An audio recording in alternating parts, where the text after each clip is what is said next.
Muy buenos días, amados hermanos. Les saludo en el amor del Señor.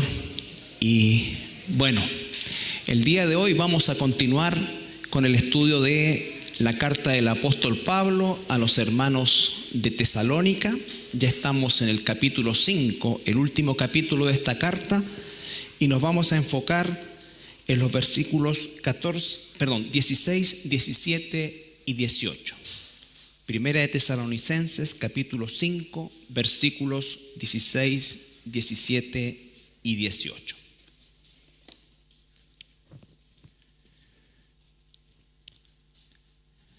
Dice así la palabra del Señor: Estad siempre gozosos, orad sin cesar, dad gracias en todo, porque esta es la voluntad de Dios para con vosotros en Cristo Jesús.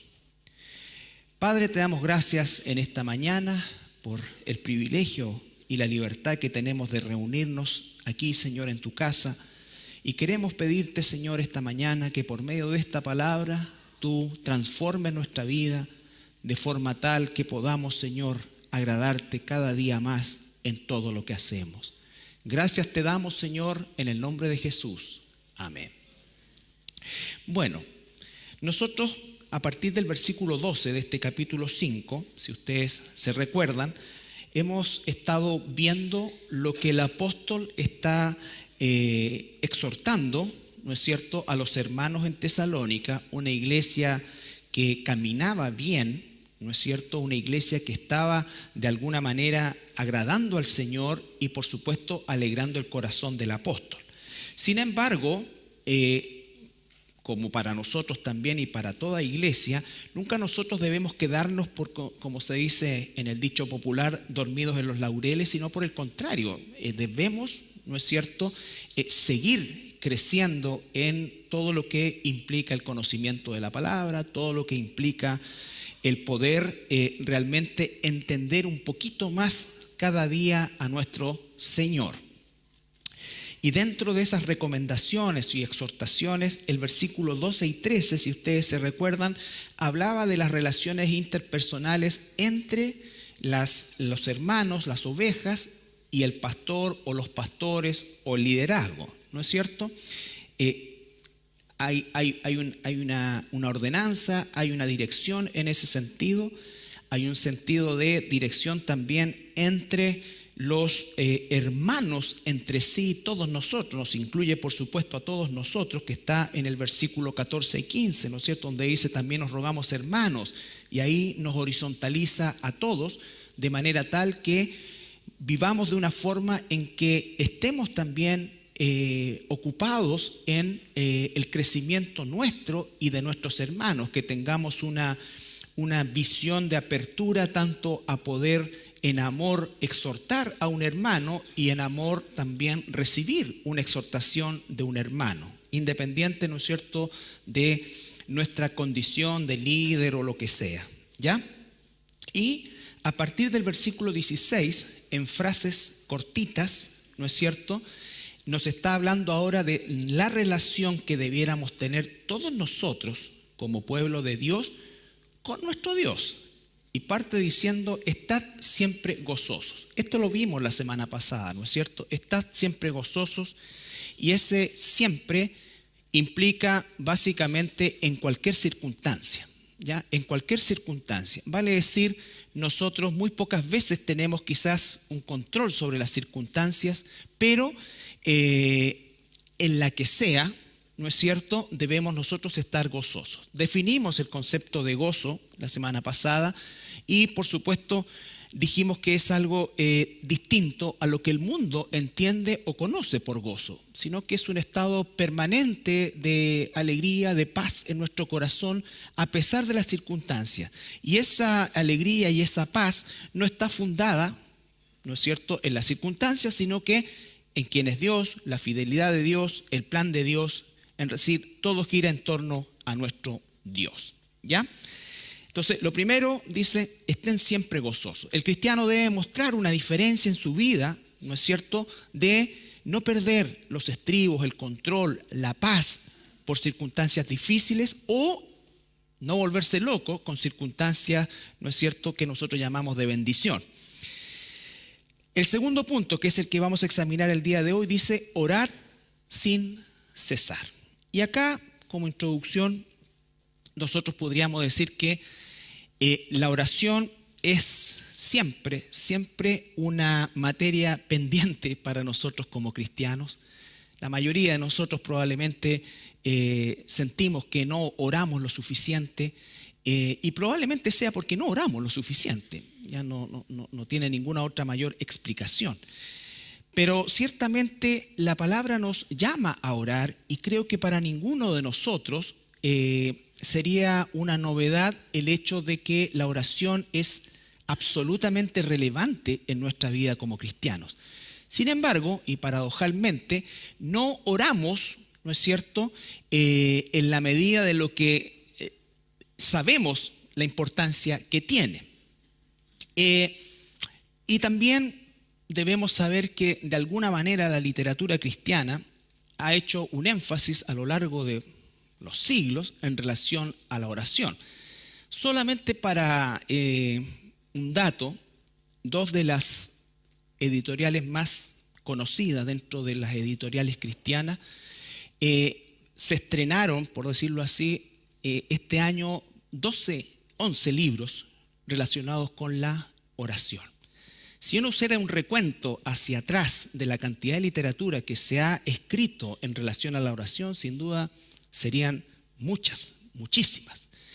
Y todo esto porque, por un lado, entendemos nosotros la importancia y la relevancia que tiene la oración, pero por otro lado, como lo dije, ¿no es cierto?, paradojalmente no oramos o no tenemos una disciplina de oración. ¿Ya? Esta mañana obviamente no vamos a hacer un estudio acabado de la oración, nadie puede hacerlo. Simplemente vamos a enfrentar o entregar, mejor dicho, ¿no es cierto?, algunos aspectos que son relevantes para ordenar y disciplinar nuestra vida de oración. ¿Por qué? Porque es un mandato de Dios, algo que Dios está demandando y algo que no va en beneficio de Él. Dios no necesita nada, va en beneficio de nosotros. ¿Ya? No es que le hacemos un favor a Dios con orar. Él nos hace un favor a nosotros en escucharnos y en tener una relación con Él. ¿Ya? Entonces, lo primero, orar sin cesar, ¿no es cierto?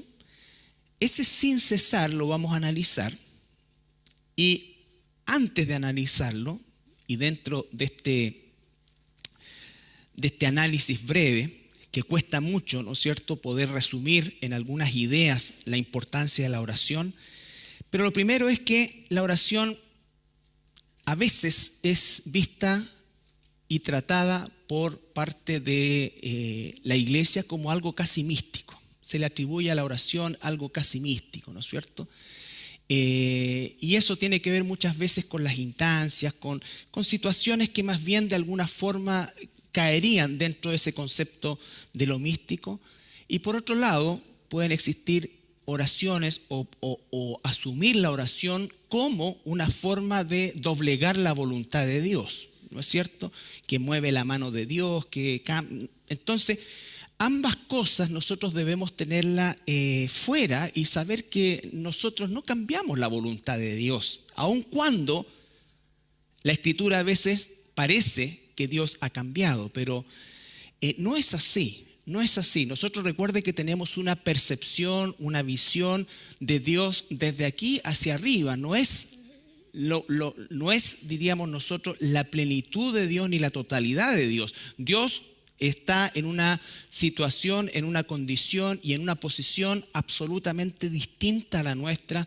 Ya el profeta dice, tus pensamientos no son mis pensamientos, vale decir, lo que tú crees que soy no es realmente todo lo que soy, ni es muchas veces cercano a lo que soy.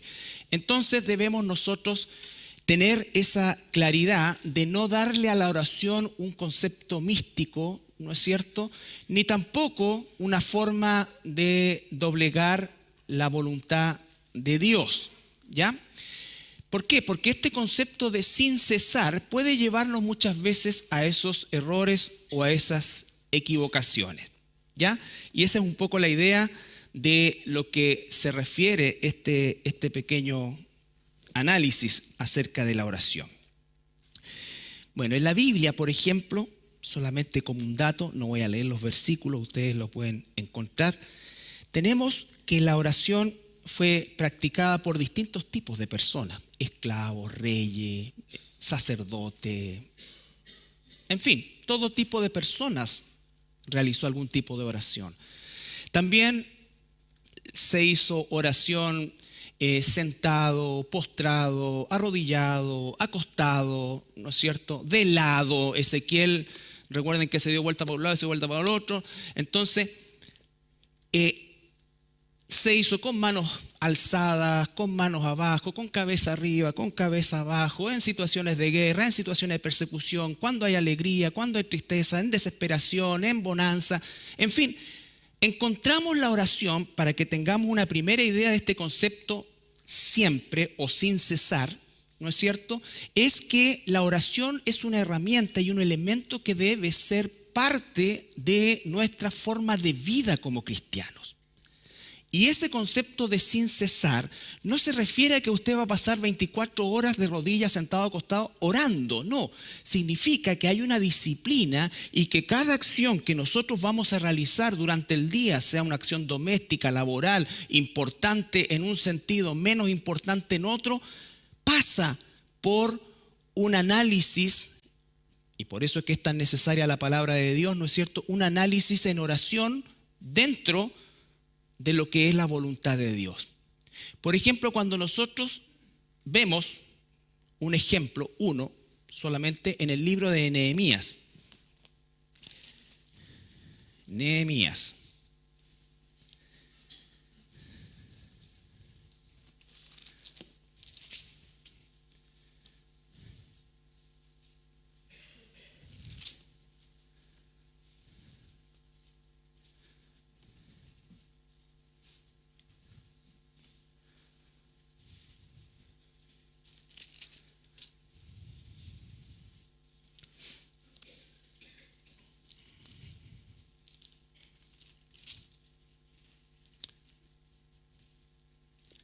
En el capítulo 1, nosotros vemos en el versículo 11 que Nehemías se entera de la situación en que está Jerusalén.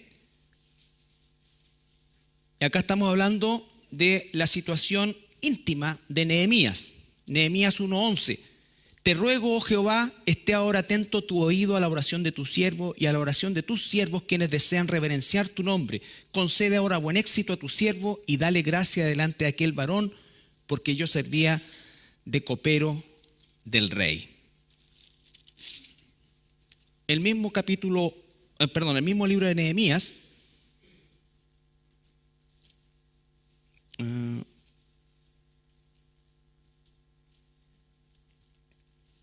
el capítulo 2,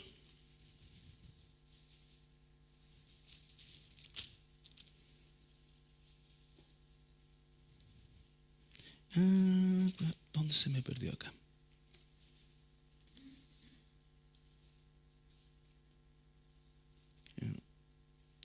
Ya, el rey entonces le va a pedir, le pregunta, el capítulo 2, versículo 1, sucedió en el mes de Nisán, en el año 20 del rey Artajerjes, que estando ya el vino delante de él, tomé el vino y lo serví al rey. Y como yo no había estado antes triste en su presencia, me dijo el rey, ¿por qué estás triste? ¿Por qué está triste tu rostro? Pues no estás enfermo.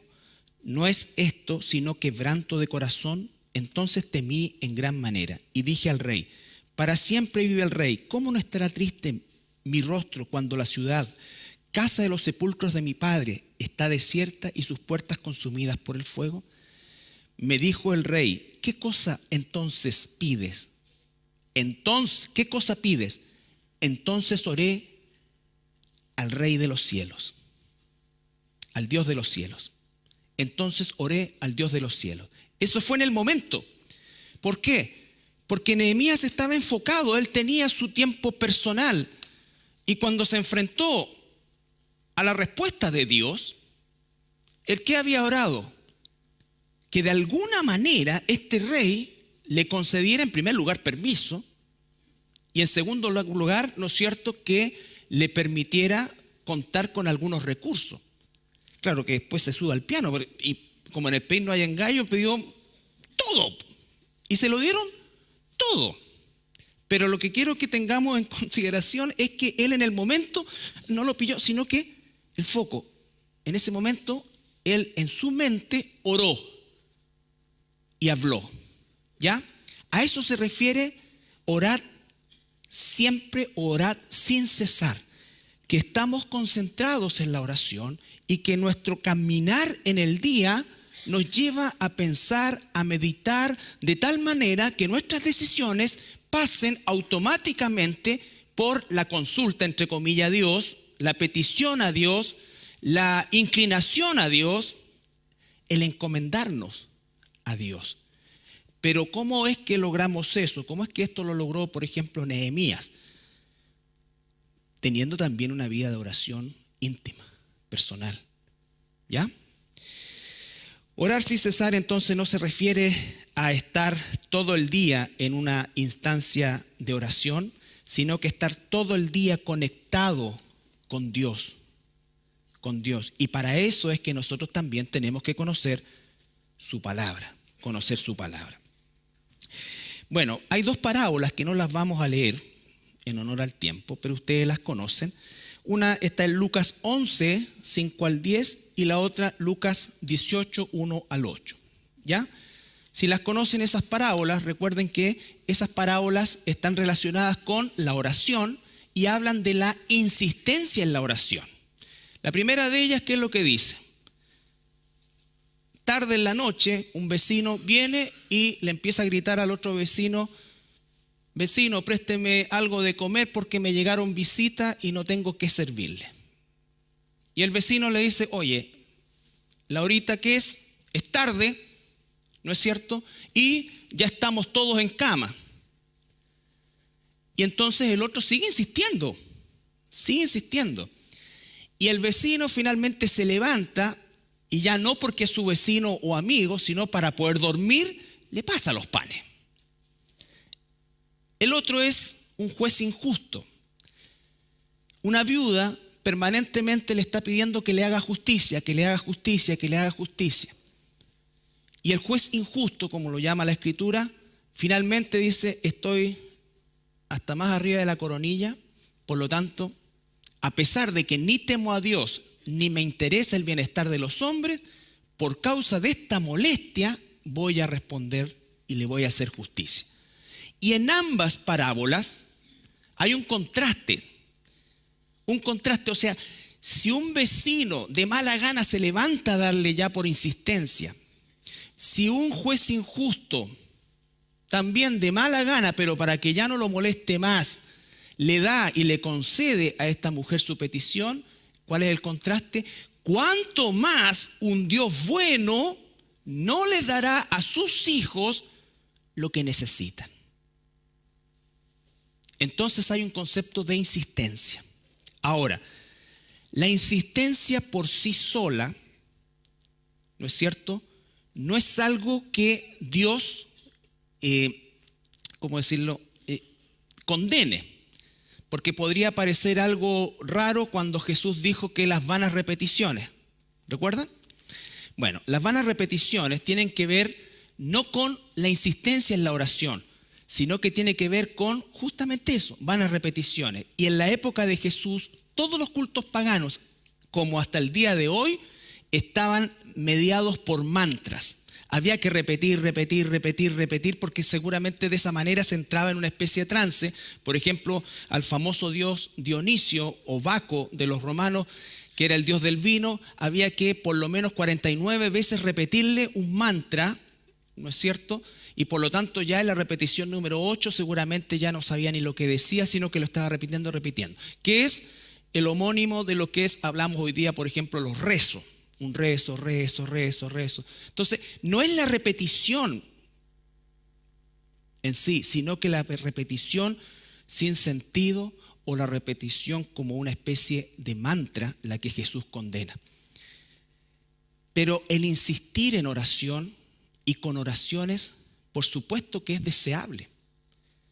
Por supuesto que es deseable, en el sentido de que cada día nosotros pedimos a Dios ciertas cosas que tienen que estar en la voluntad de Dios. La pregunta es, ¿la voluntad de Dios es que los seres humanos alcancen salvación? Claro. Entonces, ¿oramos nosotros por gente conversa a nuestro alrededor? ¿Oramos por la gloria de Dios? ¿Oramos para ser, no es cierto, librado de tentaciones? Oramos. Nuestras oraciones debieran ser más o menos esquematizadas. Y aquí viene lo que dije al principio, el concepto místico. Es como que todo tiene que fluir en el momento. No, tiene que haber un orden, una disciplina, saber por qué orar. Los días miércoles, por si alguno no lo sabe, oramos congregacionalmente acá, ¿no es cierto? Y tenemos temas que son una petición permanente. ¿Cómo no vamos a pedir permanentemente por los misioneros? ¿Cómo no vamos a pedir permanentemente por mantenernos firmes, por crecer en madurez? ¿No es cierto? Entonces tiene que haber un orden. Y eso lo repetimos cada miércoles, ¿no es cierto? Con cierto nivel de eco, porque somos pocos, pero confiamos que algún día seremos más. Entonces, esa instancia es justamente a la que se refiere Jesús. De hecho, Jesús mismo 3 veces en el huerto de Getsemaní le pide al Señor, su Padre, nuestro Dios: Padre, si es posible, pasa de mí esta copa. La pregunta es, ¿respondió Dios? Sí, sí, pero la respuesta fue no. Entonces Dios te responde, claro que sí. Señor, sáname, sáname, sáname, Señor. Si está en tu voluntad, si está en tu voluntad. Me hacen el examen, el tumor está ahí mismo. Listo, no quiso. Tiene razón, glorifico a Dios ahí o glorifico a Dios acá. Glorifico a Dios si no sale nada, glorifico a Dios si se agrandó. Eso es orar sin cesar, estar conectado con Dios, no con las circunstancias. Porque cuánta gente se decepciona. Yo tanto oré y el Señor no me respondió. ¿Cómo que no te respondió si todavía estás enfermo? Pregúntate por qué. ¿Para qué? ¿Qué hay detrás de todo eso? Pablo le oró 3 veces y Dios le dijo no. ¿Respondió Dios? Claro que respondió. ¿Por qué nosotros tenemos que pensar que la respuesta de Dios es siempre sí, sí, sí, sí, sí, sí? Y por eso todas estas manipulaciones, no, usted tiene que insistir, hermano, y le falta fe. Y cómprese el libro de la oración de ese, cómo mover la mano de Dios con la oración. No, si muchas veces Dios dice no. Y esa es una respuesta. Lo que pasa es que no nos gusta, porque nosotros estamos asumiendo que el sí es, ¿no es cierto?, lo que equivale a respuesta de Dios. Señor, te pido que esto, Señor, si es tu voluntad, cámbiame de trabajo, Padre, para poder, porque el grupo siempre es para poder tener más tiempo para ti. Lo he visto 1000 veces. Tengo 30 años en este púlpito, he visto 1000 veces, oh, Señor, estoy pidiendo al Señor un trabajo para más tiempo.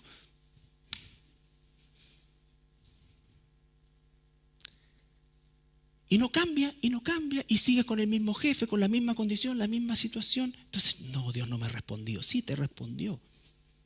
La respuesta es, quédate. Quédate. ¿Ya?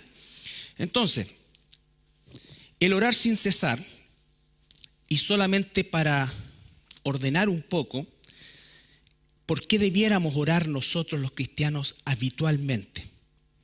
¿Ya?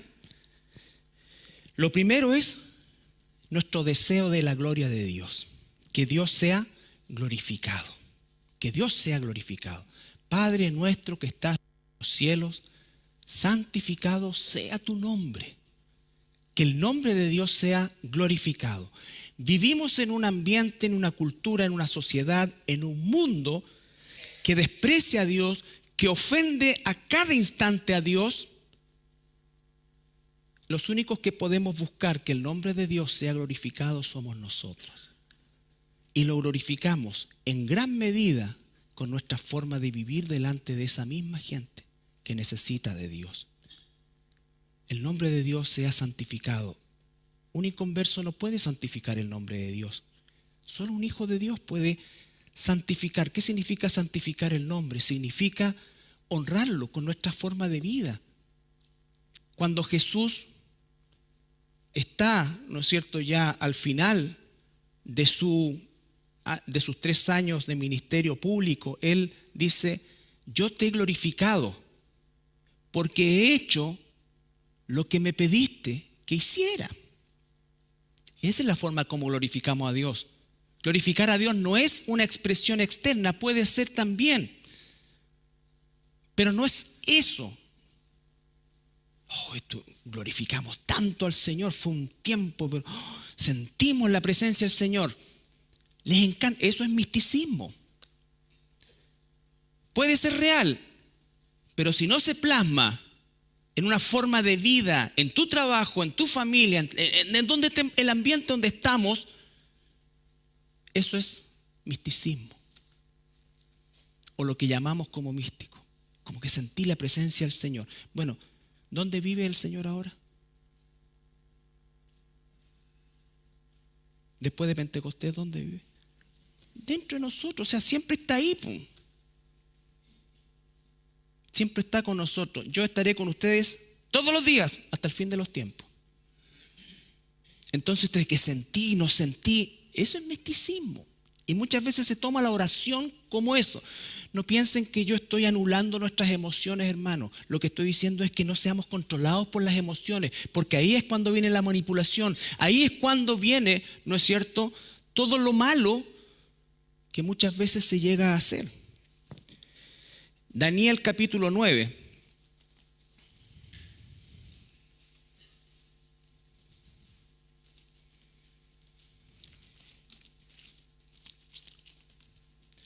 Orar por la gloria de Dios. Daniel capítulo 9, versículo 1. Es hasta el versículo 19, usted lo puede leer en la casa, pero vamos a tomar algunos aspectos. Oración de Daniel por su pueblo, dice el subtítulo. En el año primero de Darío, versículo 1, 9:1, Daniel. En el año primero de Darío, hijo de Asuero, de la nación de los Medos, que vino a ser rey sobre el reino de los caldeos. Media era una parte de lo que es hoy día Irán, Media y Persia. En el año primero de su reinado, yo, Daniel, miré atentamente en los libros el número de los años que habló Jehová al profeta Jeremías, que habían de cumplirse en las desolaciones de Jerusalén en 70 años. Y volví mi rostro a Dios, el Señor, buscándole en oración y ruego, en ayuno, cilicio y ceniza. Y oré a Jehová mi Dios e hice confesión, diciendo: ahora, Señor Dios grande, digno de ser temido, que guardas el pacto y la misericordia con los que te aman y guardan tus mandamientos. Hemos pecado, hemos cometido iniquidad, hemos hecho impíamente y hemos sido rebeldes y nos hemos apartado de tus mandamientos y de tus ordenanzas. Y sigue. La oración de Daniel parte en el sentido de que él está leyendo la Biblia y lee el profeta Jeremías y se da cuenta que está por cumplirse el tiempo del cautiverio, que va a venir un tiempo en el cual los judíos van a poder volver a Sión, van a poder volver a Jerusalén, y empieza a orar primero arrepintiéndose, porque la gran mayoría del pueblo está absorbido en esa cultura, no tienen ningún interés de volver a Jerusalén. De hecho, los que volvieron en los 3 regresos que registra la Escritura, no fue más del 5%. El resto se absorbió en la cultura. Entonces Daniel comienza a orar, y llega al versículo 16. Oh Señor, conforme a todos tus actos de justicia, apártese ahora tu ira y tu furor de sobre tu ciudad, Jerusalén, tu santo monte, porque a causa de nuestros pecados y por la maldad de nuestros padres, Jerusalén y tu pueblo son el oprobio de todos alrededor. Ahora pues, Dios nuestro, oye la oración de tu siervo y sus ruegos, y haz que tu rostro desplandezca sobre tu santuario asolado por amor al Señor. Haz que tu rostro desplandezca. que tu nombre sea glorificado al cumplir esta palabra. A pesar que nosotros hemos pecado, a pesar que nosotros no estamos ni siquiera entusiasmados en regresar a Jerusalén, Señor, que tu palabra se cumpla. Y creo que esta oración refleja el corazón de Daniel, que, según registra la historia, murió él en Persia, no volvió a Jerusalén. Sin embargo, él oró por aquellos que regresarían, pidió perdón, intercedió por ellos, por sus pecados, y que el nombre de Dios fuera glorificado al cumplir esa palabra. Entonces el cristiano busca la gloria de Dios con su forma de vivir, con su conducta. Busca la gloria de Dios con el cumplimiento de su palabra. Señor, que se cumpla tu palabra. Que tus promesas se cumplan para que haya gloria a tu nombre. Los cristianos también debemos orar con un deseo de tener comunión con Dios. Comunión con Dios. Hay un tiempo que necesitamos cada día de tener comunión con Dios, intimidad con Dios. Un cristiano no puede crecer si no tiene esa comunión. Un cristiano no va a estar enchufado todo el día si no tiene ese tiempo individual con Dios. El Salmo 42, 1.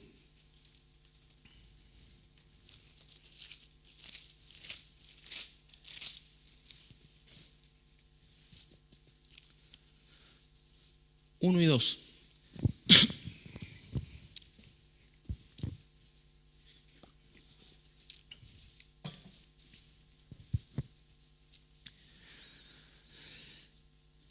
Salmo 42, 1 y 2. Como el ciervo brama por las corrientes de las aguas, así clama por ti, oh Dios, el alma mía. ¿Tienes tú ese deseo de tener comunión con Dios? Si no lo tienes, tienes que pedirlo, tienes que buscarlo, tienes que disciplinarte. Esto no va a surgir espontáneamente. Esto va a surgir de buscar a Dios, de ser disciplinado, de establecer un hábito en nuestra vida y no esperar místicamente que ocurra algo que me den ganas. No, porque nuestra naturaleza caída aborrece estas cosas. Y no se olviden que coexistimos con esa naturaleza. Y dice el salmista: mi alma tiene sed de Dios, del Dios vivo. ¿Cuándo vendré y me presentaré delante de Dios? Todos los días, dice. Entonces, mi alma tiene sed. Para que ocurra esa sed, tiene que haber un proceso, una disciplina, un entrenamiento. Y como siempre digo yo, jamás digas que no tienes tiempo. Porque si cerramos los ojos y somos honestos con nosotros mismos, todos los que estamos aquí, todos, sin excepción, ocupamos, por no decir perdemos, ocupamos varias horas frente a una pantalla, sea de celular, sea de computador, sea de lo que sea. Y no estoy satanizando eso, estoy diciendo que eso nos tiene dominados.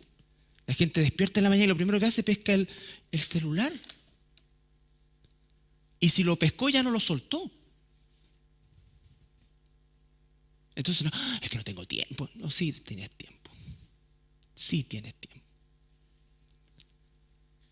Hay que disciplinarse. No podemos abstraernos. El día viernes tuvimos una reunión con los jóvenes en el estudio de jóvenes y nos correspondía a las redes sociales. Hubo arrepentimiento, llanto, quebradura de celulares. No, mentira.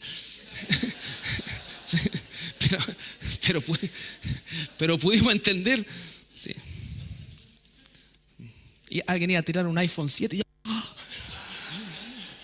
Déjame, yo lo hago. No, pero tenemos que aprender a controlar eso, no que nos controle a nosotros. Si es así y no podemos abstraernos de eso, sino que tenemos que aprender a dominarlo y no que no nos domine. ¿No es cierto? Dice 1 Corintios, todo me es lícito, no todo conviene, no me voy a dejar dominar por nada. ¿No es cierto? Ahora, esa búsqueda de Dios es algo que debe ser permanente, pero disciplinado. Todos nosotros tenemos seguramente más o menos una rutina diaria, ¿no es cierto? Bueno, en esa rutina diaria tenemos que hacer un espacio permanente para tener tiempo a solas, individual con Dios, y orar por las cosas que estamos hablando aquí. No son las únicas, pero para tener una idea, porque a veces las personas me decían, sí, en realidad yo me levanto temprano y me quedo ahí, no sé por qué orar. Ya oré por mi familia, oré por esto. No. La gloria de Dios. También, por supuesto, orar por descanso, por paz en nuestras aflicciones. Somos seres humanos. Las aflicciones nos van a tender a apretar. A veces realmente estamos bajo tensión, pero es increíble cómo la salud mental de los cristianos hoy día es un tema. Y están buscando soluciones fuera del ámbito de lo espiritual. Se están entregando a situaciones humanistas. Y no estoy diciendo ni satanizando tampoco eso. Lo que estoy diciendo es que muchas veces es la primera opción o la opción inmediata. Padres, niños, jóvenes, adultos están buscando solución o esa paz, ¿no es cierto?, en otros lugares. Creo que hay un espacio para eso, por supuesto, pero como hijos de Dios no siempre es nuestra primera opción, porque creemos que eso nos supera. Creemos que lo espiritual es solamente para ciertas cosas. Filipenses capítulo 4, versículos 6 y 7.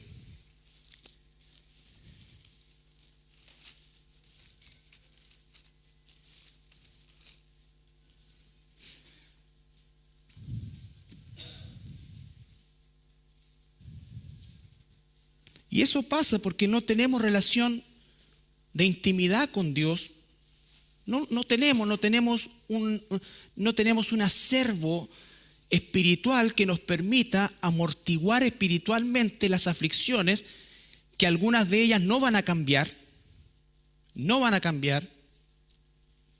Nací feo, crecí feo, moriré feo. ¿No es cierto? Hay cosas que no van a cambiar y por lo tanto a veces estamos chocando contra una muralla que nosotros mismos sabemos que no la vamos a botar. El tipo de padres que tuve ya no los cambié.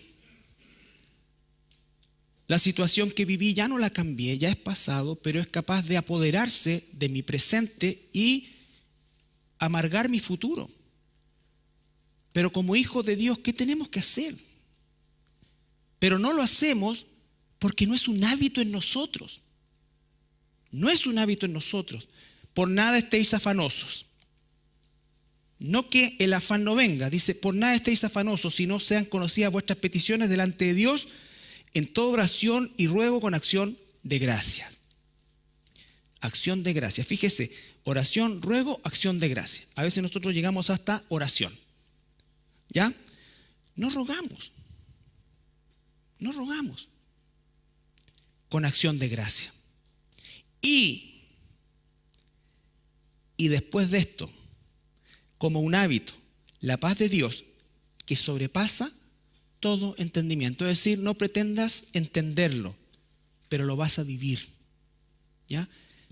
Pero esto no es algo que sale de la nada, esto es algo que sale de orar sin cesar, de estar conectado con Dios, de tener verdaderamente intimidad espiritual con Dios por medio de la oración, de forma disciplinada, permanente, que nos permita rápidamente hacer ese clic con su palabra, con la voluntad de Dios y saber responder, saber hacer una acción, ¿no es cierto? Y la paz de Dios que sobrepasa todo entendimiento guardará vuestros corazones y vuestros pensamientos en Cristo Jesús. Ese caldo de cabeza que tenemos en la mente y está dando vuelta permanentemente, bueno, Dios va a traer paz. Paz si sucede, paz si no sucede. Paz por cómo fueron conmigo, paz, por cómo... Y todas esas cosas donde nosotros normalmente nos victimizamos, ¿no es cierto? Estoy hablando de que pueden ser situaciones reales, pero tenemos que tener la capacidad espiritual, después de un entrenamiento espiritual, para poder encontrar esa paz que solo viene de Dios, que solo viene de Dios. El pueblo de Dios se enferma mentalmente, emocionalmente, porque no tenemos un hábito de oración. Y si oramos por nuestras propias cosas, porque no oramos por el reino de Dios, no oramos por la gloria de Dios, no oramos por que nuestro deseo de Dios crezca o se produzca. Y si se produce y no lo sigo entrenando, se va a atrofiar y va a volver a desaparecer. Entonces, debemos orar y saber que Dios responde nuestras necesidades también. Necesitamos orar por sabiduría. Santiago capítulo 1, versículo 5.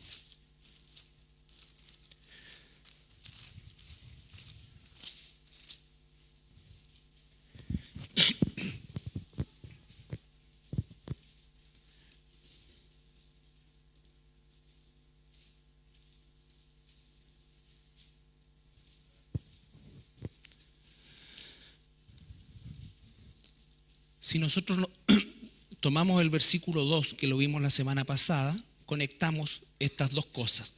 Vamos a leer desde el versículo 2. Hermanos míos, tened por sumo gozo cuando os halléis en diversas pruebas, sabiendo que la prueba de vuestra fe produce paciencia. Hay un propósito celestial en eso. Más tenga la paciencia su obra completa para que seáis perfectos y cabales sin que os falte cosa alguna. En ese contexto, y si alguno de vosotros tiene falta de sabiduría, pídala a Dios, el cual da a todos abundantemente y sin reproche, y le será dada. ¿En el contexto de qué? El versículo 2 dice: hermanos míos, tened por sumo gozo cuando halléis en diversas pruebas. ¿Es eso natural en nosotros? No. Entonces me falta sabiduría para entender el por qué, para entender el para qué. Si no, me voy a amargar, me voy a entristecer, me voy a deprimir y voy a buscar ayuda, pero no en Dios. No en Dios, porque no tengo el hábito, porque no estoy entrenado, porque no sé ni cómo hacerlo. Entonces, ¿existen situaciones así en la Escritura? Claro, pero buscaban a Dios. Buscaban a Dios. Y Dios dice que los sacó del pozo cenagoso y todo lo que nosotros conocemos. Dios, Dios, Dios, Dios, Dios. Entonces, orar por sabiduría para entender lo que no se entiende en nuestra naturaleza humana. ¿Por qué ocurre esto? ¿Para qué ocurre esto? Dios está en control. Mucha gente dice, pero en realidad yo no sé. Toda mi vida he puesto mi fe en Dios, pero esto no me lo explico. ¿Por qué? No tiene una explicación en nuestra mente caída. Esa sabiduría solamente puede venir de Dios, y esa respuesta va a venir de un oído espiritual entrenado que busca de forma permanente y disciplinada a su Dios. Orad por los perdidos, por los que están sin salvación. 1 Timoteo 2:1.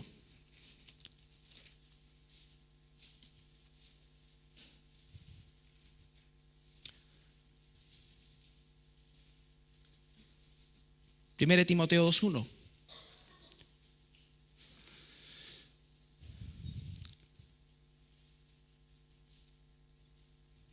Exhorto ante todo que se hagan rogativas, oraciones, peticiones y acciones de gracias por todos los hombres. Incluye a los inconversos. Mateo 9:37, no lo busque. Recuerde, Jesús vio a la multitud y los vio, y él sintió compasión. Los vio como ovejas sin pastor. ¿Y qué dijo? Rogad al dueño de la mies que mande gente que en primer lugar sienta lo que él sintió, compasión, ¿Cuál es nuestra postura frente a aquellos que están sin Cristo? No estoy diciendo que nos guste lo que hacen, o lo que dicen, o cómo son. Es una lucha permanente. Pero en la condición en que están, que Dios tenga misericordia. Orar por ellos. Si yo pregunto por cuántas personas inconversas tú oras sin cesar.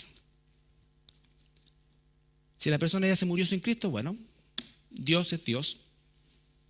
Pero en una vez el Señor va a responder y dice sí. Pero si es sin cesar, ¿eso agrada a Dios? Claro. ¿Eso es la voluntad de Dios? Claro. Entonces cuando dice orad conforme a mi voluntad, estos son los aspectos. Oramos por inconversos. Realmente nuestro corazón se enfoca, a lo menos en algunos que conocemos o que nos relacionamos. Señor, te oramos por nuestro país. ¿Quiénes de este país? ¿Quiénes de esta ciudad? ¿Quiénes de este entorno donde yo me encuentro? Si la oración no es específica para el Señor, tú sabes que tengo 6 críos y te pido esa van que vimos el otro día, tú y le eché un escupe porque es nuestra en el nombre del Señor. Eso lo hace. Sea específico. No, sea específico en estas cosas. ¿Quiénes? Que cuando estás orando se te venga el rostro de esa persona y tu corazón sienta realmente compasión. En años pretéritos nos juntábamos a orar también por inconversos. Y la idea era, ¿no es cierto? Yo te entrego mis inconversos y tú dame los tuyos para tener un corazón volcado no solo hacia mis deseos. ¿Ustedes creen que prendió? No, pues. Un tiempo. Menos mal que Dios es soberano, si no todo ese lote está condenado.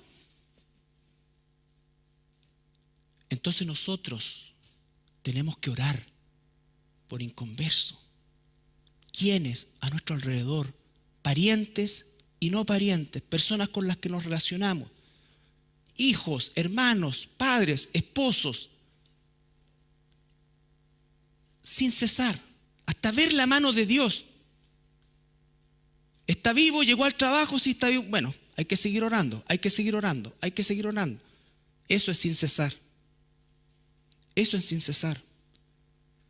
Quiero tener sed de ti, Señor. Quiero tener sed de ti, Señor. Dame, quebranta mi corazón. ¿Pasó? No ha pasado. Sigue orando. Sigue orando. Y también orar por el crecimiento espiritual de nuestros hermanos. No solamente siento compasión por los perdidos, sino que debo sentir amor por mis hermanos. Efesios 3:14.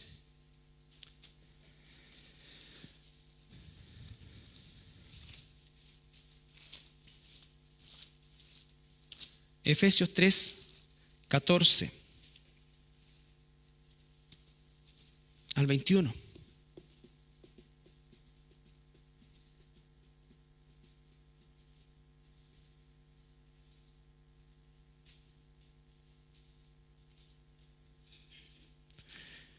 Por esta causa doblo mis rodillas ante el Padre de nuestro Señor Jesucristo, de quien toma nombre toda familia en los cielos y en la tierra, para que os dé conforme a las riquezas de su gloria el ser fortalecidos con poder en el hombre interior por su espíritu, para que habite Cristo por la fe en vuestros corazones, a fin de que arraigados y cimentados en amor, seáis plenamente capaces de comprender con todos los santos cuál es la anchura, la longitud, la profundidad y la altura, y de conocer el amor de Cristo que excede a todo conocimiento, para que seáis llenos de toda la plenitud de Dios. Y aquel que es poderoso para hacer todas las cosas mucho más abundantemente de lo que pedimos o entendemos, según el poder que actúa en nosotros, a Él sea la gloria en la iglesia, en Cristo Jesús, por las edades, por los siglos de los siglos. El 4:1 dice: yo preso en el Señor les ruego que anden como es digno de la vocación con que fueron llamados, con humildad, mansedumbre, soportándose con paciencia los unos a los otros, y continúa y está hablando de la relación entre hermanos. Mi oración para que mis hermanos crezcan, para que mis hermanos se desarrollen, para que oramos también por nuestros hermanos. Colosenses 1, 9 al 14. Son porciones largas, extensas, de cartas breves, por lo tanto es relevante. Colosenses 1, 9 al 14.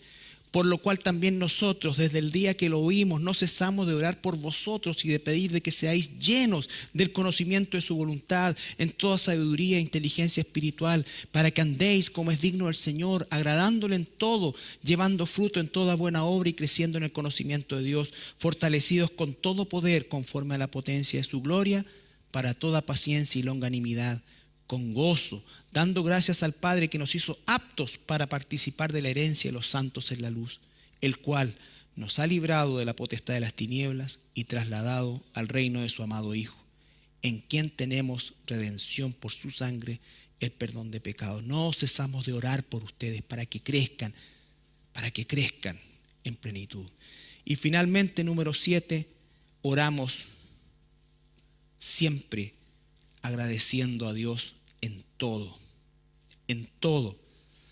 Voy a dar un ejemplo de un hombre que nos da lección en esto. Job.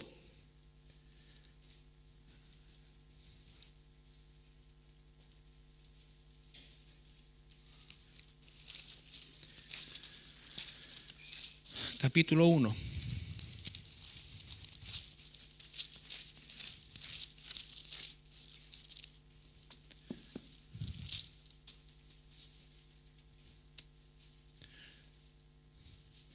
Si usted está familiarizado con el libro Job, capítulo 1, versículos 20 al 22.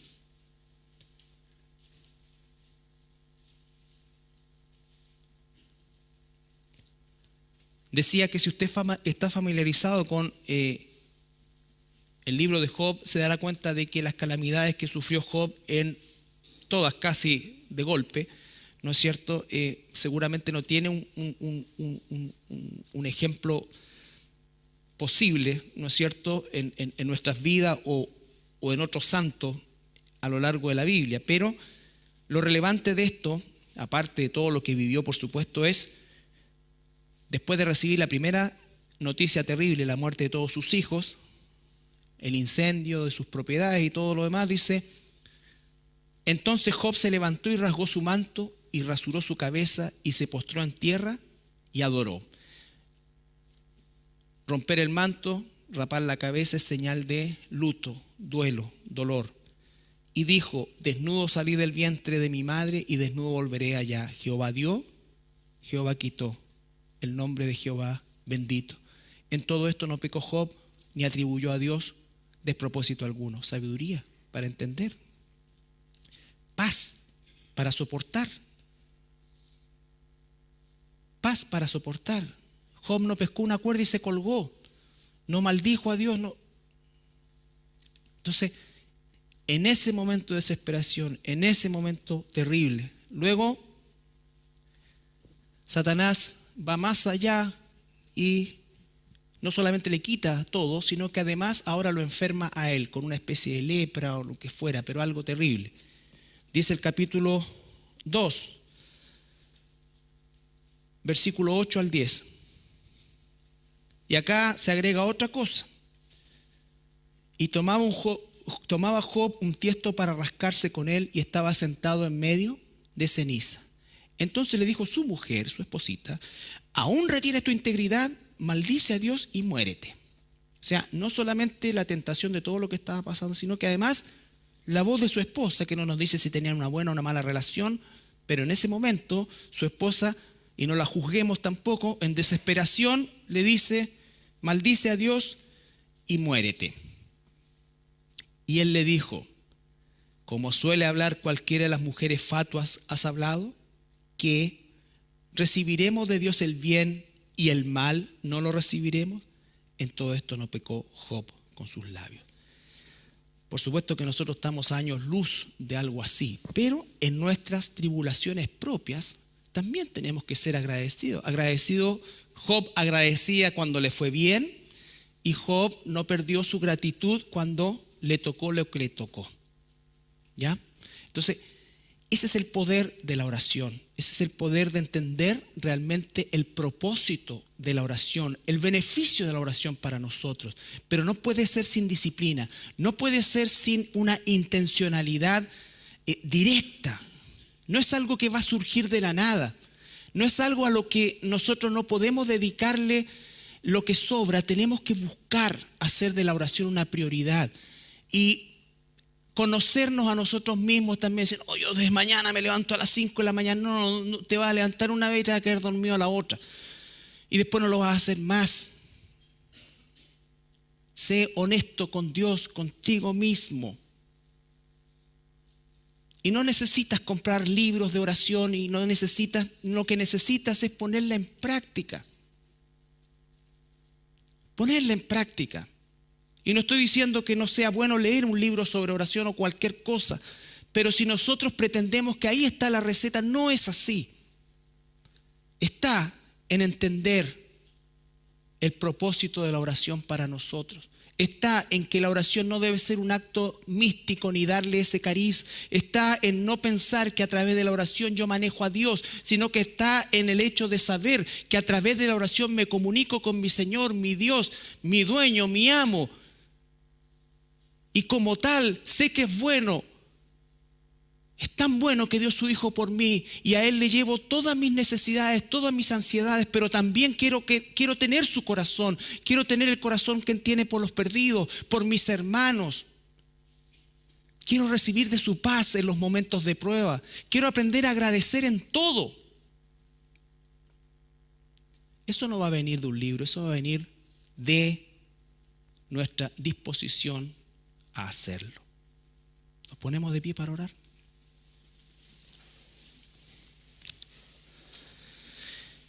Padre, te damos gracias en esta hora por tu palabra y te rogamos, Señor, que no vuelva vacía. Y la única forma de que no vuelva vacía es que a partir de ahora, de este día, Señor, nosotros hagamos un inventario de nuestra vida de oración, sea esta la que sea, Señor, pero que la ordenemos conforme a tu voluntad. Que realmente, Señor, inclinemos nuestra vida a esa oración que consideramos de labios tan importante, pero que nuestros hechos, Señor, no lo son. Y por eso, Padre, te pedimos perdón. Te pedimos perdón, Señor. Y te pedimos perdón porque hemos dejado escapar mucho del tiempo que nos has regalado, Padre. Y te pido también que tengamos la disposición y la convicción de no seguir haciéndolo, Señor. Cada uno de nosotros tiene que hacer ese inventario y buscar realmente con honestidad la forma de hacerlo, pero debe hacerlo, Señor.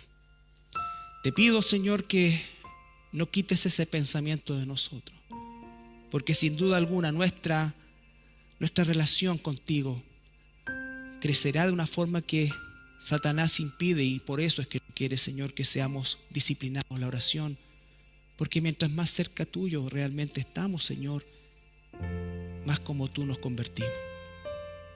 Gracias, Padre amado, en el nombre de Jesús. Amén.